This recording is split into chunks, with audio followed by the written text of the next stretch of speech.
Selamat datang di Kopi Morning Ansor Jabar. Mencerahkan, menggerakkan. Saya Jambrong, barista Kopi Morning Ansor Jabar. Aja Brong, kita lagi di mana nih sekarang? Kita lagi ada di Pondok Pesantren Miftahul Huda Al Musri Banu Mansur di Kampung Gempol, Desa Sukaratu, Kecamatan Bojong Picung, Kabupaten Cianjur. Mau ngapain nih? Kita mau ketemu Ketua Ansor Cabang Cianjur, sekaligus beliau merupakan pimpinan Pondok Pesantren Banu Mansur Al Musri. Ayo kita berjumpa beliau, kita belajar merawat tradisi dan membangun peradaban.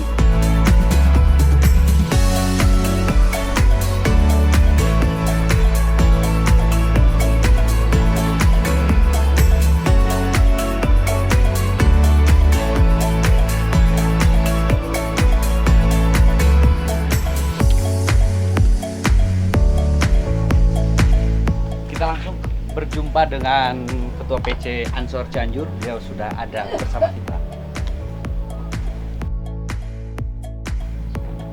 Assalamualaikum Kiai. Waalaikumsalam. Sehat Kiai. Sehat, alhamdulillah. Gimana kabar? Alhamdulillah. Sehat Kiai. Alhamdulillah. Sahabat sekalian, hari ini Coffee Morning berkunjung ke pendiri Pondok Pesantren Banu Mansur Al Musri Cianjur. Beliau juga sebagai Ketua PC Ansor Kabupaten Cianjur yang merupakan generasi ketiga dari Ki Haji Mama Al Fakih Al Musri Kabupaten Cianjur. Kiai, kita akan sedikit berdiskusi, Siap. belajar dari Al Musri tentang merawat tradisi dan membangun peradaban. Ya. Kira-kira sejarah awal Pondok Pesantren Banu Mansur ini dibangun seperti apa dan tahun berapa? Baik, sahabat Jamrong. Jadi awalnya kami itu membangun atau ikut berkhidmah di Pondok Pesantren Al Musri Pusat. Itu dimulai tahun 2006. 2006. Sepulang saya mondok dari sana sini, saya pulang ke Al Musri Pusat dan waktu itu saya berkhidmah di sana selama kurang lebih 14 tahun. 14 tahun. Ya, 14 tahun. Nah, 2009 kebetulan waktu di Al Musri juga saya bikin pondok. Iya. Pondok kecil lah, Iya. maksudnya sekedar untuk membantu membangun fasilitas gitu. Karena waktu itu di Al Musri memang kondisinya santri itu lebih banyak daripada fasilitas. Iya. Jadi setiap ada fasilitas baru, maka santrinya langsung penuh. Mohon izin, berapa jumlah santri di Al Musri Pusat? Waktu itu sekitar 2006 di angka 1.500. 1.500 Ya, ya, banyak sekali. 1.500. Nah, santri itu nggak pernah habis itu terus Iya. mendatangkan fasilitas terbatas sehingga kami punya inisiatif untuk membangun sendiri lah gitu. Maksudnya dengan izin dari ketua yayasan. Kebetulan beliau menitipkan saya sebidang tanah wakaf kurang lebih 200 tumbakan lah. 200 tumbak. 200 tumbak itu sekitar 280 sampai 300 meter kurang lebih gitu ya.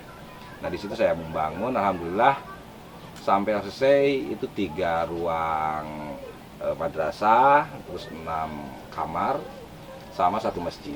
Masjid. Nah, dan saya dipercaya waktu itu kalau nggak salah sekitar 70 santri lah di sana. 70 santri ya? Ya. Di seantero banyaknya 1.500 diberikan kepercayaan mengelola 70 santri. Enggak. Maksudnya Al Musri itu beda. Beda ya? Beda. Oke. Jadi di Al Musri tetap 1.500. Karena saya berkhidmah di Al Musri, kebetulan yang dari luar juga ada istilahnya ada santri yang punya kepentingan khusus lah, harus Oke.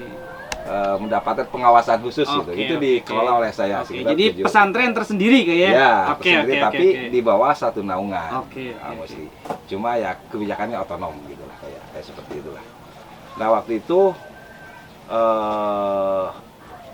tahun 2009 kalau nggak salah ada orang tua wali santri yang mungkin ingin ikut andil lah gitu. Iya. Nah, akhirnya mewakafkan tanah kurang lebih sekitar 350 tumbak atau kisaran 5.400 meter. 5.400 meter ya. Nah itu ya ini. Oh ini. Ini, Ya, ini ceritanya awal mula berdirinya Pondok Pesantren Miftahul Huda Al-Musri Bandung. 2009 itu ya? 2009. Oke. Ini jadi untuk pembebasan lahan itu 2009, tapi awal mula tidak langsung berbentuk wakaf. Ini berbentuk lahan garapan. Lahan garapan ya? Ya, pemilik kan masih tetap punya yang beli, Iya, gitu. iya, Kita iya. yang garap. Oke. Nah, kisaran 2017, 2017 kami bikin yayasan di sini. Cuma waktu itu pengajiannya masih bulanan. Bulanan. Ya, Pengajian bulanan tapi sudah terpusat di sini. ya. Oke, peserta pengajian dari mana, Kiai? Peserta pengajiannya kebetulan kita dulu itu deket sama anak-anak trotoar lah gitu. Anak jalanan. Ya, anak Wih, jalanan keren. gitu. Ya kebetulan karena memang pada main kesini gitu, terus ya bincang-bincang, mungkin senang ya akhirnya kita adakan pengajian lah walaupun kecil-kecilan. Keren ini, mengajar anak jalanan. Keren. Dilanjut, Kiai. Nah, waktu itu pesertanya banyak yang dari Bandung, terus yang dari Bogor, terus dari Karawang gitu. Ya kebetulan mereka itu semangat sekali, jadi kitanya pun semangat gitu, Semangat ya, walaupun iya. pengajiannya cuma sebulan sekali. Iya. Jadi kita kadang ngaji itu semalam suntuk sampai pagi Sampai gitu, pagi. karena ngajinya ya bukan ngaji kayak ngaji di pondok kitab kuning gitu, kita ngajinya sambil berbincang gitu, ngaji santai lah. Ngaji santai ya. Biasanya tawasul, hadiah, berdoa bersama, terus setelah itu bincang-bincang sampai pagi. Bincang bersama. Ya karena memang apa ya, metode mungkin yang cocok sama Buat mereka ya. buat Iya. mereka itu ya seperti itu. Berjalan berapa tahun, Kiai itu? Itu kurang lebih dari 2009 sampai 2019. 10 tahun Ya, berjalan hampir 10 pengajian tahun, itu. ya. Luar biasa.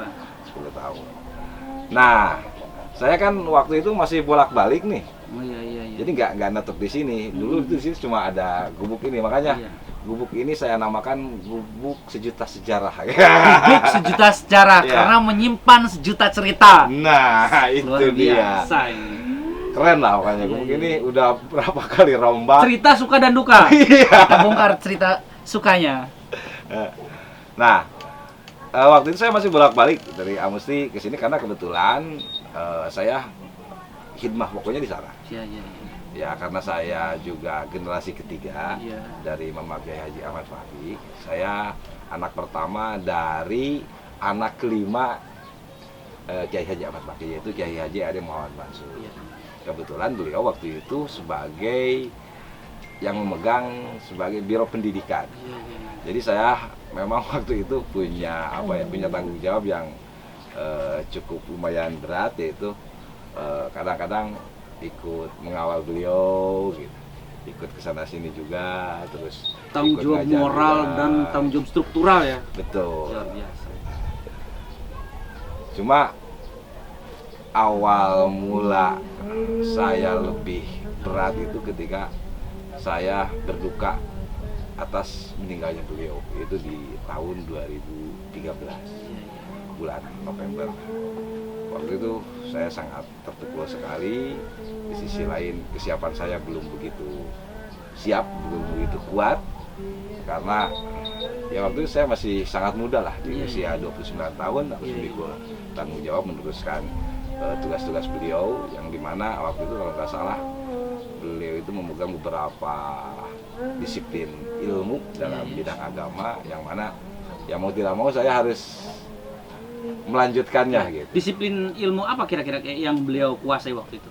Waktu itu beliau ngajar di Tafsir Jalalain, Tafsir terus, Jalalain. ya, Jamul Jawame, Jamal Jawami. terus Fathul Wahab, terus Rohbiyah, terus Ukudul Juman, sama Ta'limul Muta'alim. Itu kita berat-berat ya.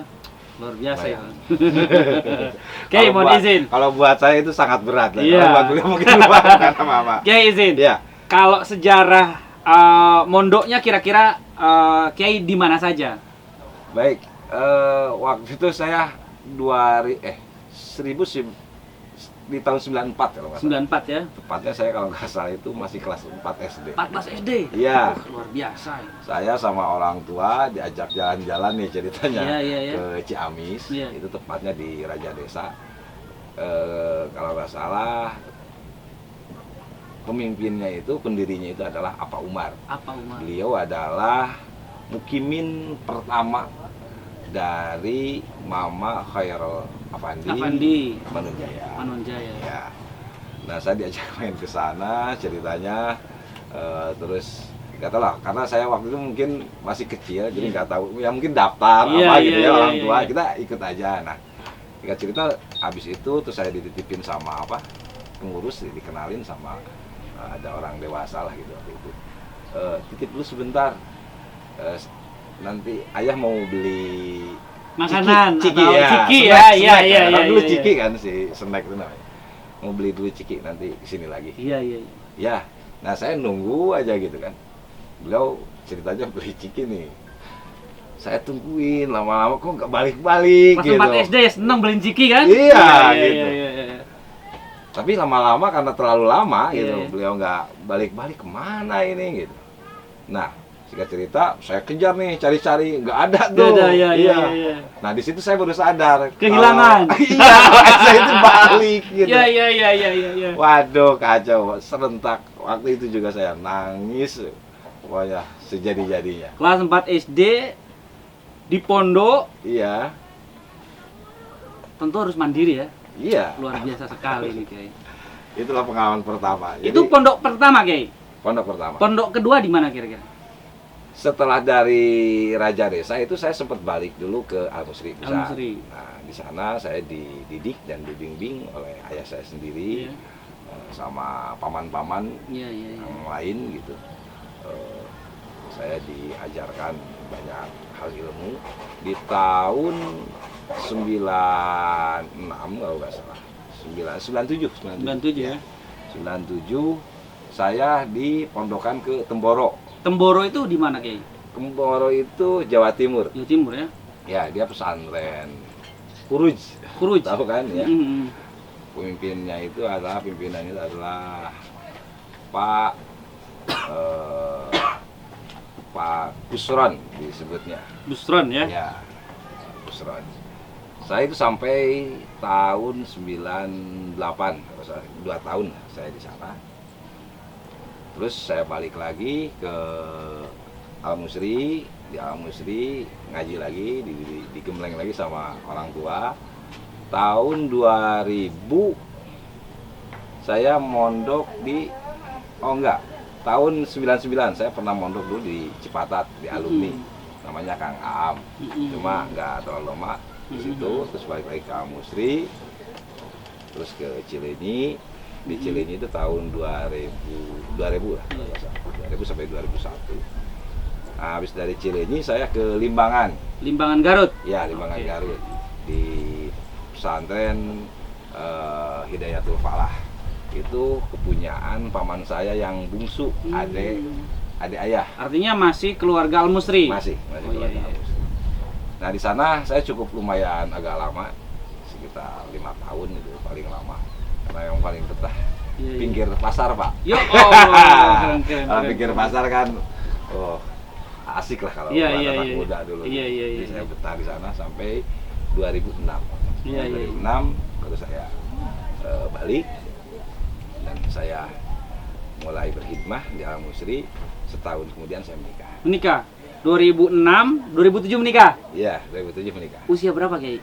Usia 23 tahun. Luar biasa ini. Terpaksa, Pak. Oh, begitu. Iya. Karena harus mengelola pondok. Waktu itu kebetulan orang tua saya sering sakit-sakitan. Oke. Ya, itu pernah waktu terlama sakit itu sampai 8 bulan. Ya, singkat cerita saya sedikit agak didorong lah untuk cepat-cepat nikah gitu. Sebetulnya saat itu saya masih sangat ingin mondok karena cita-cita saya waktu itu rencana nikah itu usia 27. Iya. Usia 27. Rencana itu kan dari dulu kita mondok ke timur aja nih. Iya. Nah, rencana dari 2003 itu rencananya mau ke barat. Jadi rencana mau ke Sukabumi, terus ke Banten gitu. Pengennya seperti itu, cuma mungkin Allah berkehendak lain dan tidak mengizinkan saya untuk pergi ke barat. Jadi kalau perjalanan Songgokong belum selesai lah. Mencari kitab suci. Baru setengah jalan. Iya. Ya jadinya kiai tanggung gitu. Nggak seperti kiai-kiai yang lain. Kiai tanggung atau menanggung para kiai. Gitu lah kira-kira. Iya. Ini Kiai, di Al Musri kira-kira santri berapa di Al Musri Pusat ya? Ya. Kira-kira jumlah santri sekarang berapa? Untuk sekarang di kisaran 2.500. 2.500. Itu aktif semua. Aktif. Kalau alumni Al Musri total berapa itu? Kalau itu kayaknya susah ngitungnya, itu kisaran 100.000 lebih. 100.000,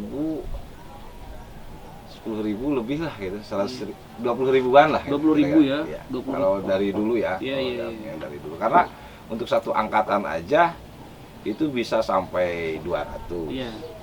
Kalau alumni lebih banyak lagi lah. Itu kalau mukimin yang maksudnya lulusan. Iya. Lulusan itu sekitar 20.000. Kiai, kenapa sampai terilhami buka pondok pesantren di Gempol ini mandiri? Baik. Ceritanya cukup lumayan panjang ya. Karena waktu itu kita udah bikin rutinan di sini, terus di 2015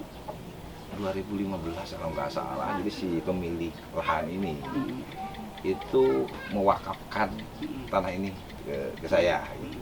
Otomatis menjadi tanggung jawab yang harus dikelola gitu kan. Karena sayang tanah segitu luas, terus di posisi yang sangat strategis lah untuk membuat sebuah lembaga pendidikan gitu. Kalau tidak dikelola sangat sayang sekali. Nah kebetulan waktu itu saya memiliki ide kayak gini. Jadi pemikiran saya karena di Al Musri itu terlalu padat. Jadi 2009 saya mendirikan organisasi Ampuh di Al Musri. Ampuh itu apa, Kiai? Ampuh itu singkatan dari amanat sepuh. Amanat sepuh, Ya. amanat orang tua ya? Ya, jadi itu memang diperuntukkan untuk komunitas atau kumpulan para putra kiai. Oh iya. Calon generasi penerus Penerus. berikutnya. Nah, itu saya namakan Ampuh. Nah, kebetulan Ampuh di 2017 itu udah sangat banyak, ada sekitar 25 yang aktif. Aktif ya, Ya, 25 aktif. orang, Nah, putra-putra kiai. iya, Gus-gus ya. Kalau nikah itu kan jadi 50, Pak. Oh iya. Sama iya. istrinya. Jadi istrinya ngajar di perempuan, Iya. si cowoknya ngajar di Artinya laki-laki. ampuh ini kalau dia laki-laki wajib istrinya juga santri Iya. agar bisa ngajar. Iya, betul. Luar biasa. Nah, itu jadi memang di Al Musri Kalau itu, saya di sana berarti nggak bisa ya? Karena saya nggak bisa ngajar. sebenarnya boleh saja asal mungkin bayar. Ya, jadi 2009 itu saya sama Mas Ubed, terus sama Aus, kalau nggak salah sama Anang, itu kita mendirikan Ampuh di Al Musri pada 2009. Jadi itu didasari pentingnya generasi gitu, karena memang hampir rata-rata kelemahan pondok pesantren itu di generasi penerus gitu. Seringkali dibangun oleh sepuh-sepuhnya gitu, terus generasinya hilang, akhirnya istilah Sunda mah narik kolot lah. Narik Jadi, kolot ya. bangunannya ada tapi isinya nggak ada, yang menghidupkannya nggak ada. Iya. Nah oleh karena itu didirikanlah Ampuh yang berarti amanat sepuh gitu, biar si generasi ini memiliki tanggung jawab untuk meneruskan amanat sepuhnya, gitulah kira-kira. Nah alhamdulillah si Ampuh ini berjalan, terus ya semakin lama semakin banyak, sekitar ada 25. Nah dari situ saya berpikir kalau semuanya diam di Al Musri itu nggak bakalan berkembang. Nah akhirnya tercetuslah ide untuk mengembangkan Al Musri di luar gitu. Karena memang bayangkan saja dari 10 dewan kiai itu yang memiliki anak ada yang 9, ada yang 10, ada yang 4, ada yang 6, otomatis kan nanti akan penuh di sana gitu. Nah dianggap karena terlalu banyak ya akhirnya saya mencoba memberanikan diri lah gitu untuk mencoba mandiri di sini. Karena memang waktu itu amanat dari Mama Syekhuna yang wajib di Al Musri itu 2 orang per keluarga. Per keluarga Ya, wajib mengabdi. Wajib mengabdi di sana. Hukumnya wajib ya? Wajib. Jadi tiap keluarga itu harus meninggalkan minimal 2 anak.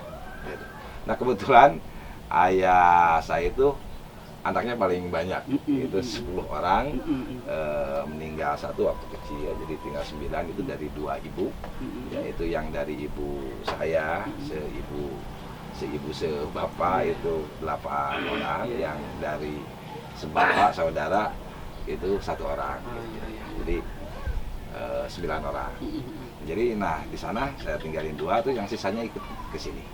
Itulah. Itu awalnya pendiri Pondok Pesantren Miftahul Al-Musri Banyumas. Nah, makanya kata Miftahul Al-Musri itu untuk menyimbolkan ini adalah keturunan asli. Ya, keturunan asli dari Pondok Pesantren Miftahul Al-Musri.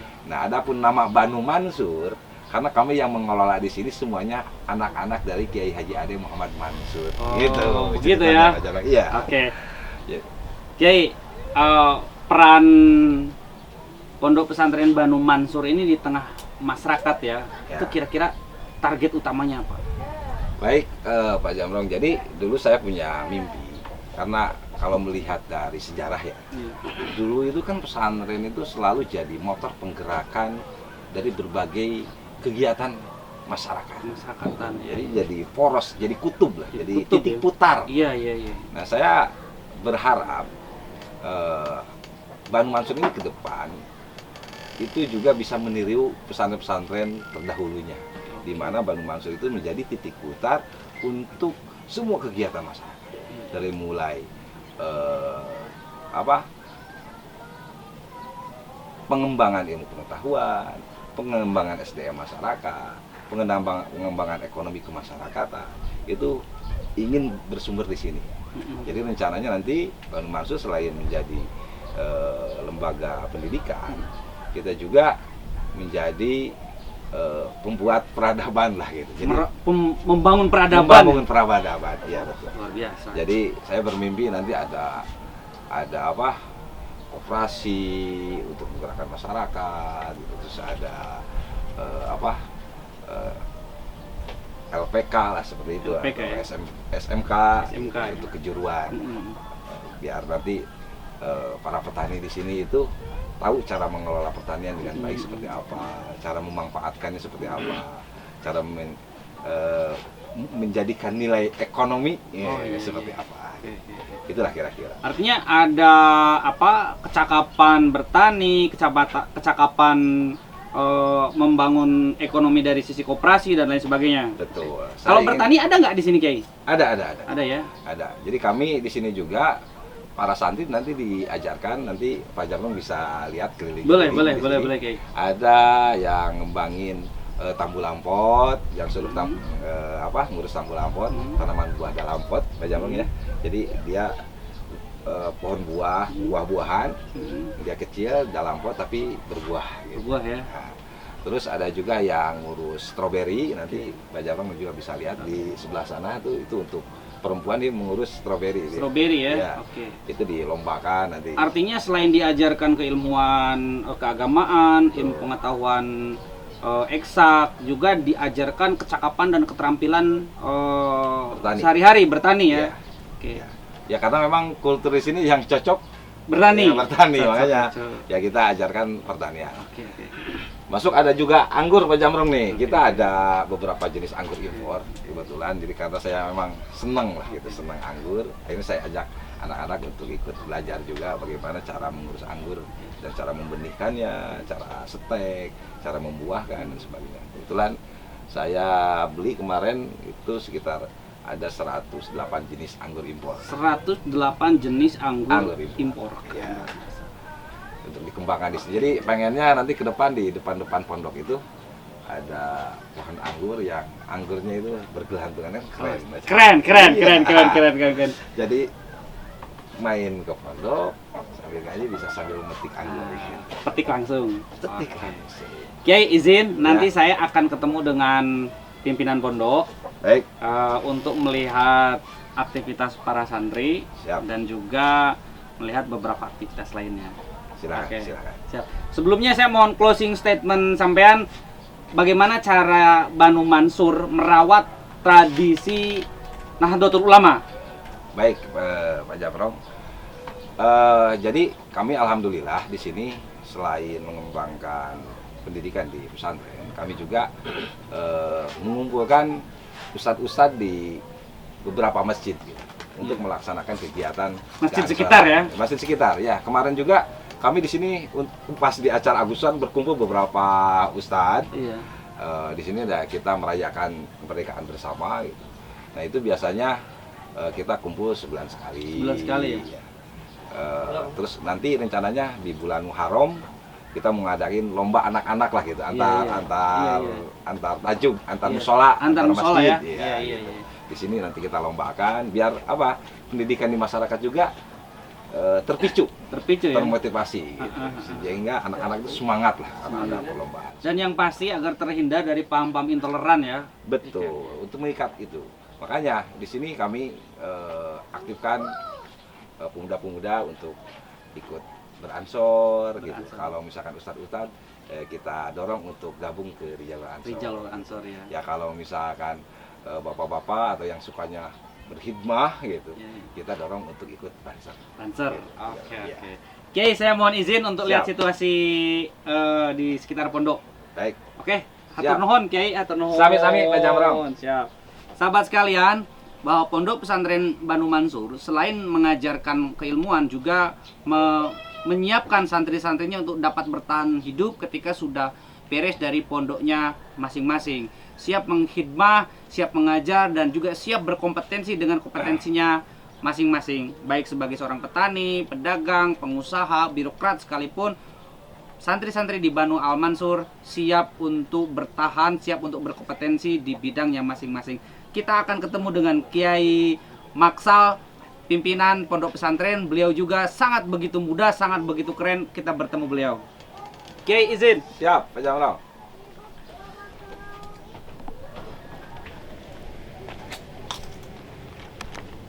Oh, ini kayaknya tambulan pot. Tanaman buah dalam pot.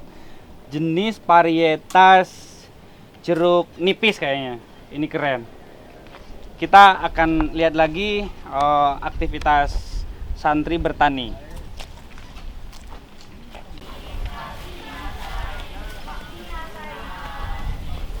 Ini sudah berbuah. Nanti kalau udah gede kita petik. Ini dari jenis anggur emerald sama Semarago.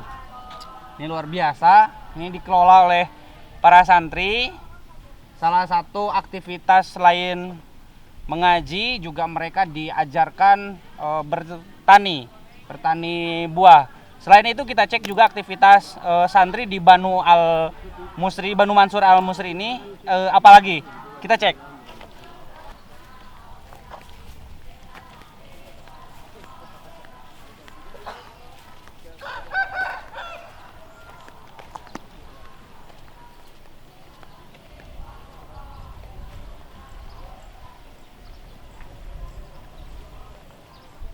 Ini asrama putri Abu Hasna, para santriat putri ini di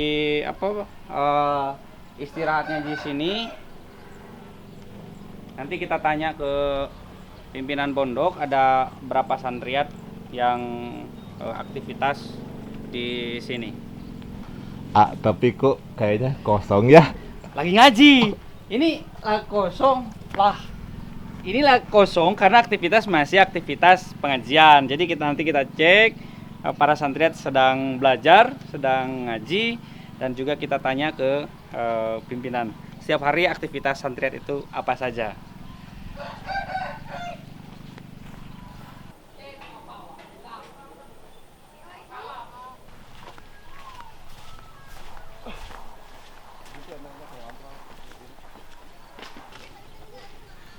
Assalamualaikum Kiai. Waalaikumsalam. Aduh, mohon maaf. Sehat Kiai. Alhamdulillah. Ini sedang apa Kiai? Ini lagi memastikan ini kegiatan belajar para santri. Oh iya. Ini sedang belajar ya. Iya. Mohon maaf Kiai, izin kita ngobrol-ngobrol sedikit. Boleh. Tentang Al Musri. Di sini. Siap. Biar enak. Silakan. Siap. Terima kasih Kiai. Sehat-sehat Kiai. Alhamdulillah. Alhamdulillah. Tadi aktivitasnya lagi apa Kiai? Itu anak-anak itu yang kelas persiapan lagi belajar imla, belajar menulis Arab. Oh begitu. Itu Tadi sudah ngobrol-ngobrol dengan pendiri, dengan Kiai Arif. Nah, kemudian saya pengen ngobrol banyak nih sama Kiai nih. iya. Nah, kira-kira kalau di sini itu ada kurikulum pembelajaran nggak untuk santri? Oh jelas ada. Ini kan pesantren kami kan itu sebenarnya apa ya? Itu belahan dari pusat nih, dari Amusi pusat. Jadi untuk kurikulum juga di sini kami menerapkan sama persis dengan yang di Miftahul Huda Amusi pusat yang di Pasir Nangka itu. Apa saja kurikulumnya? Untuk kurikulumnya itu tergantung klasifikasi. Di sini ada kelas kalau di sana itu ibtidaiyah, di sini namanya ula. Ula, oke. Ya kalau yang di sana sanawiyah, di sini namanya wusto. Gusto. Nah, untuk yang kalau di Amusi pusat itu aliyah, di sini namanya ulya. Ulia. Ya. Jadi hanya beda nama saja. Iya. Pada prinsipnya sama ya? Sama Oke, persis. oke. Ya. Kira-kira di Ula ini apa saja yang diajarkan ya? Kalau yang di ula itu pelajaran yang sifatnya basic. Basic Intinya, ya? yang Dasar sifatnya ya? dasar. Contoh kalau untuk nahu itu yang dikaji kitab Jurumiyah, itu Jurumiyah. kitab yang kecil-kecil. Iya. Kalau untuk sorof itu yang dikaji Yakulu. Fikihnya ada Sapina. Iya. Terus tauhidnya Tijan. Iya. Nah, untuk tasrifan juga itu masih materi yang awal-awal, yang belum terlalu rumit begitu. Iya. Kalau Usto? Kalau Usto itu mulai udah pengembangan itu udah agak lebih tinggi lagi. Kalau untuk nahu yang dikaji itu kitab Alfiyah Alfia. yang 1000 bait itu. Iya. Terus untuk fikihnya ada Fathul Qorib. Fathul Qorib ya. Untuk fikihnya ya. Dan untuk tasrifan juga kalau kelas Usto itu udah ada tambahan lagi materi. Tambahan ya. Kalau Ulia kira-kira apa Ulia? Kalau ya dilanjut lagi ke kitab yang lebih tinggi lagi seperti kalau fikih itu ada Fathul Muin gitu. Terus untuk nahunya yang dipertahankan di alih itu cuma tasrifan aja. Tasrifan Ya. ya. Kalau untuk alfiyah udah cukup di Usto. Cuman ada penambahan pan disiplin ilmu untuk yang di aliyah itu. Apa itu? Ada pan mantek itu, Mantek, ya. Sulamun Naurok itu yang Iya. yang dikaji. Ada juga pan ma'ani bayan bade yaitu kitab Jauhar Maknun. Johar gitu. Maknun. Ada syarat kenaikan kelas tidak? Oh ada. Oh, iya. Sebagaimana yang diterapkan di Miftahul Huda Amusi pusat, di sini juga sama. Ada yang dinamakan ulangan. Ulangan itu ya. adalah evaluasi untuk memastikan bahwa santri telah mencapai target begitu. Itu biasanya dilaksanakan 6 bulan sekali. 6 bulan sekali, Ya, satu semester ya. Iya. Iya. Oke, ini kan situasi perkembangan zaman ini luar biasa ya. Iya. Kira-kira santri diajarkan apa saja selain diajarkan ngaji? Di sini banyak. Di sini diajarkan life skill ya. Life skill. Seperti misalkan belajar komputer. Komputer, begitu, iya. Terus belajar itu mesin begitu ya. Iya. Di sini untuk membekalinya para santri nanti ke depannya, soalnya sekarang kalau zaman sekarang kan tidak cukup hanya bisa ngaji gitu. Betul. Kiai itu harus Segala bisa ya. Iya, apalagi Iya, kalau iya, mau iya. terjun di masyarakat itu. Iya.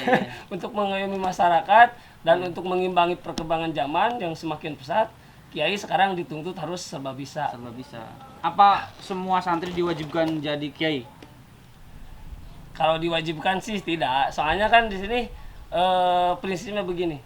Di sini memang awal-awal belajar mengaji, Iya. tapi untuk kedepannya ya silahkan begitu. Iya. Soalnya kita ini hidup kan tidak tidak cukup hanya dengan ilmu agama kan gitu. Ada yang harus aktif di kepemerintahan kan untuk mengimbangi pesantren kita ini gitu ya.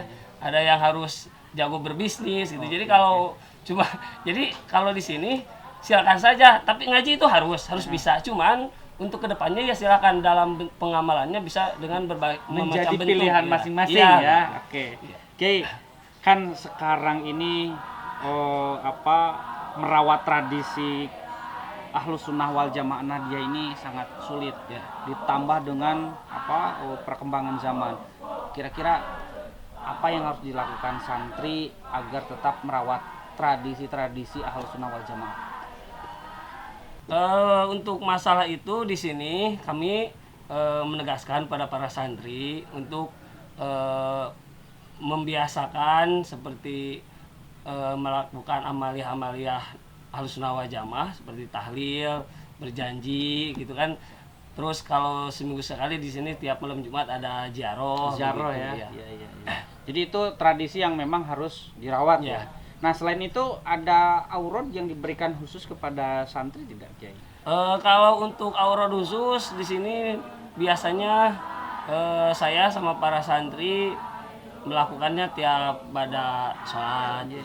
Itu ada bacaan-bacaan yang memang langsung dari Rasulullah SAW, itu biasa kami baca gitu setelah sholat gitu. Begitu. Oke. Kira-kira amalan khususnya seperti apa, Kiai? Amalan khususnya ya seperti diantaranya ada dalail. Dalail ya. Oke. Selain menjaga tradisi Ahlus Sunnah wal Jamaah, kemudian diajarkan kecakapan bertani tadi, kemudian skill komputer, mesin, public speaking. Kira-kira santri dipersiapkan di masyarakat itu seperti apa lagi, Kiai? Santri di masyarakat yang pasti sih yang pertama harus dibuat karakter seorang figur. Iya. Soalnya sebenarnya peran santri di masyarakat itu bagaimana ya? Seorang pemimpin tapi juga sekaligus seorang pengabdi. Pemimpin dan pengabdi. Iya, kan begitu. gitu. Iya. Jadi di sisi lain harus yang terdepan. Nah, di sisi lain juga harus bisa membela masyarakat. Membela gitu. masyarakat ya. Artinya harus mampu memimpin Ya. masyarakat, di sisi lain juga harus mampu mendorong Nah, begitu masyarakat. begitu. Ya. Oke, baik. Terima kasih Kiai hatur Ya, nuhun atas sama-sama, waktunya. Kang Semoga ke depan kita dapat berdiskusi kembali. Siap. Baik, sahabat sekalian, demikian diskusi kupas tuntas kita di Pondok Pesantren Miftahul Huda Banu Mansur Al Musri, Kabupaten Cianjur.